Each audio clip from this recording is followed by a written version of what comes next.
Stephan Kramer is head of domestic intelligence in the eastern German state of Thüringen. His agency is called the Office for the Protection of the Constitution. Welcome. Hello.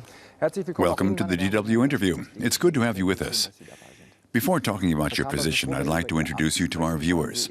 You were born in 1968 in the region of Siegerland.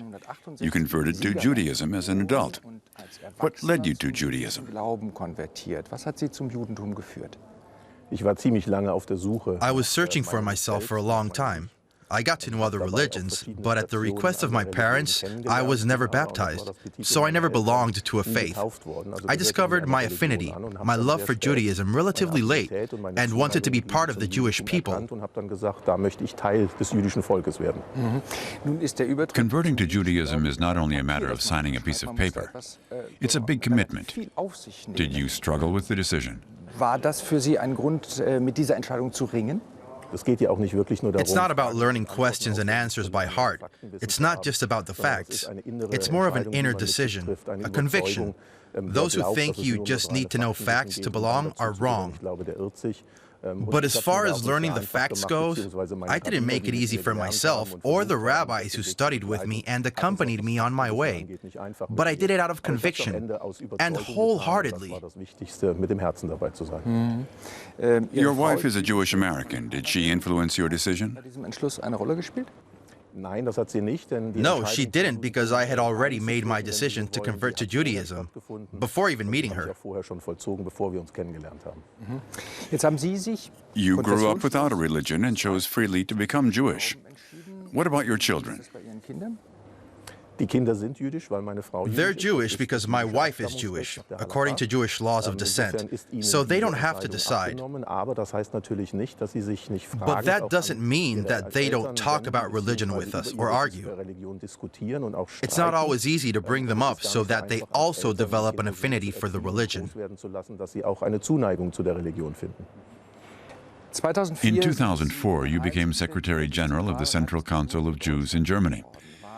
Was your conversion to Judaism a prerequisite, or had you already decided to convert? No, it wasn't. I'd already worked for an American Jewish organization, and when Charlotte Knobloch told me in the fall of 1998 that my next post would be personal advisor to Ignaz Bubis, the fact that I wasn't formally a Jew played no role. It was a decision based on affinity. Ignaz Bubis felt the same way, but I must say that both of them supported and encouraged me in my conversion when there were setbacks. In retrospect, what do you think your most important task was as Secretary General of the Council of Jews? It's a tough question because I had a variety of tasks. I wasn't originally meant to become a Secretary General. I started out as Ignaz Bubis's personal advisor. Then I worked with the next presidents and became Secretary General. Nothing was planned. It was important for me to have an impact on the inner workings of the community and to play a small part in giving it more self-confidence. I think that was a success.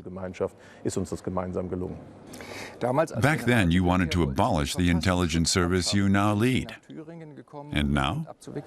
Let's say the project is still open, but the fact that there are plans now to reform the agency shows that politicians have understood something. Important steps have been made, but I did call for the office to be abolished at the height of the debate over how the murders of the right-wing terror cell, the NSU, could have gone unnoticed. It was impossible to simply write off the mistakes revealed at the time. There had been scandals before then, and the way the agencies were set up meant they weren't fit for the future. The NSU murderers were from Thüringen, and the Office for the Protection of the Constitution there had no idea what was going on.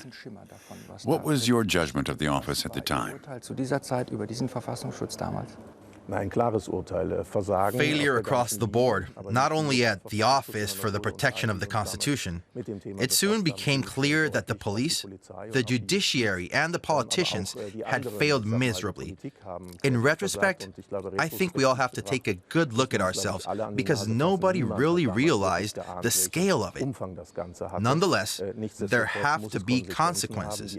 The committees have revealed clear deficits, and we are now working on remedying these. You've been head of this office since December. You've said that friends questioned your state of mind when you took the job. Why did you take the offer? Well, I'm not the type to sign up for a lost cause. But Thüringen, in fact, decided very quickly to take a clear stand against all the problems. They set up a committee very early on to investigate everything, much to the annoyance of the other offices, and put their cards on the table. So it was very promising. And Thüringen is now moving ahead fast with the reform project. Many of the other offices are looking to us with suspicion, but they're also curious to see how we cope with this project.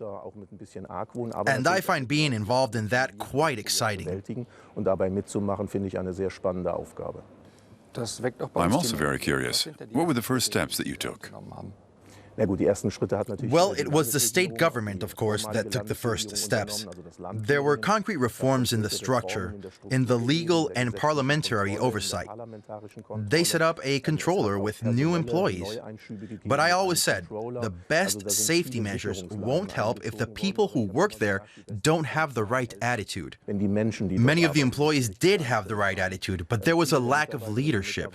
Now I'm here. But as the old adage goes, one swallow does not a summer make. So we have to get things moving because the fight against the current threat must continue. The Thüringen authorities don't want to create new jobs at your office, unlike other state governments in Germany. You're there now and have to deal with those who fail to clean it up. Can that work? It's difficult, I admit, but I'm not only working with people who failed to clean things up. There have been a lot of changes in staff since then. I was surprised to find many young and motivated employees who are well aware of their responsibilities. Some have had to unfairly endure criticism and ridicule in recent years, so I need to remotivate them. But you're right, I'd have liked to take on new personnel, and we really need them. But I've become very modest in that respect. I'm just grateful we haven't seen any cuts. The head of the Thüringen Office for the Protection of the Constitution is supposed to be a qualified judge. You studied law but didn't finish. Is this an issue? I don't think so. Firstly, it's considered preferable, but not mandatory. The fact is, I'm surrounded by a number of experienced and fully qualified lawyers who've worked as public prosecutors. I think adding someone like me who studied educational science brings another aspect to the job. In any case, it was fully qualified lawyers who made this mess in the first place.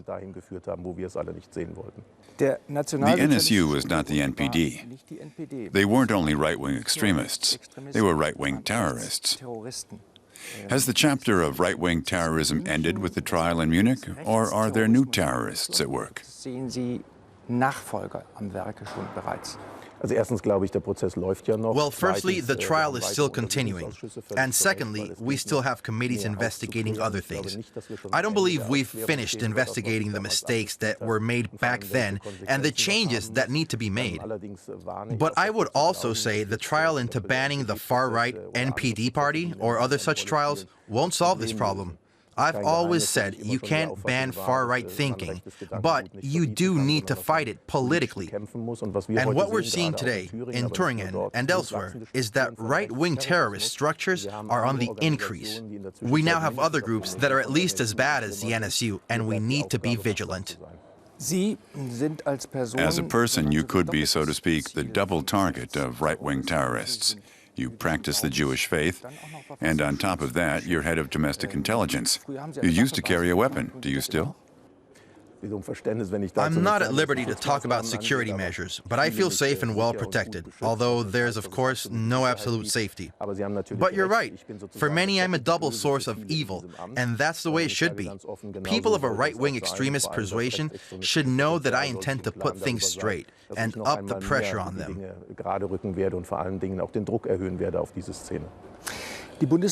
Germany's states, including Thüringen, want to stamp out right-wing extremism, or at least start by banning the NPD party. That must be worrying to you. If the party goes underground, it will be more difficult for you. It's a double-edged sword. If the Constitutional Court bans the NPD party, which is my hope for all concerned, then obviously that sends a signal to everyone that this kind of party and all that it represents has no place in our political landscape. But, as you rightly point out, these structures won't then disappear. They will just be modified, which makes our lives in the intelligence service more difficult. But that isn't the problem. We'll be able to resolve that. Ein Verbot auf der anderen Seite und Arbeit auf der anderen Seite, das ist nicht das Problem. Ich glaube, das werden wir lösen können. You're not afraid of conflict, as your CV shows. You had an altercation with the Jewish historian Michael Wolfsohn, who wrote, and I quote, "Does the convert Kramer want to prove to us who were born as Jews that he's the better one?" Did that hurt? It didn't bother me. I've heard those kinds of accusations against converts before, and no doubt there are converts who try to be better Jews. But my conscience is clear.